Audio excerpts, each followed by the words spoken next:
Hello friends,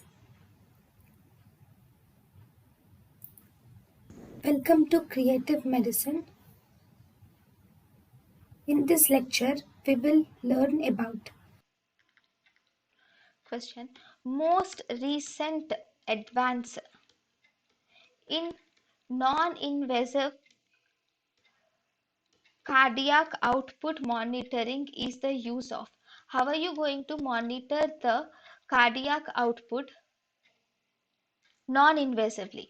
Non-invasive monitoring of cardiac output is done by electrical impedance cardiac technology, cardiograph technology. With the help of electrical impedance cardiograph technology, we can measure the cardiac output or we can monitor the cardiac output non-invasively.